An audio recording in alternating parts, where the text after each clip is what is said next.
What a night, what a political earthquake we've seen. We've seen a Conservative win, a majority that's going to be between 78 and 82, won on a working class wave, a great swathe of blue going throughout particularly England and Wales. We've spoken to a number of people throughout the day, from the black community, the white community, who've all shown their solidarity. They've come from all over the UK to be here, many of whom are here to honour the memory of George Floyd, of course, others just to tell us about their experience of being black in Britain and some of the perhaps social injustice they've faced.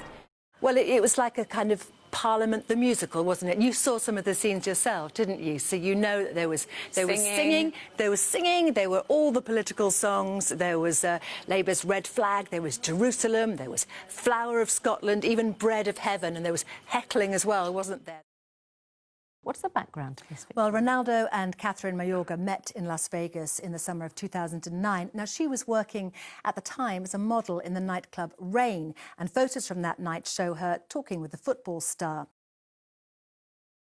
And as you can see behind me, the police tape is still up.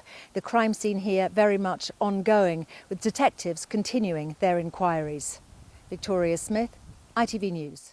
Well, Richmond Riverside is a long way from the war zones of Iraq and Afghanistan, but it's here that Craig Mealing has found some peace, replacing his weapon with a potter's wheel and gradually remoulding his life.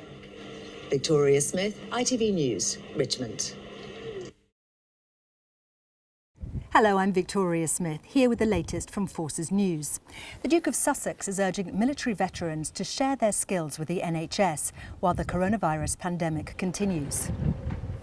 Speaking to the Declassified podcast, Prince Harry thanked health workers and volunteers for their efforts, saying he's also incredibly proud of the British public's response.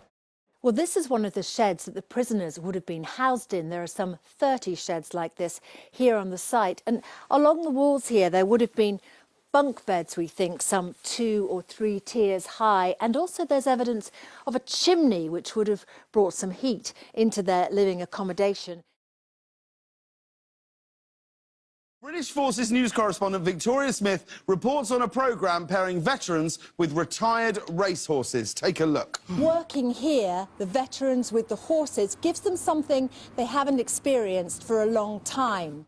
OK, so working with these horses gives the participants something they haven't experienced for a long time. That sounds lovely. Is it A, much-needed companionship, B, a peaceful sense of purpose, C, an endless supply of delicious horse meat, or D, none of the above? What do you think? D, none of the above. You're going for D, none of the above? I've just stood in the poo. Thank you so much for playing.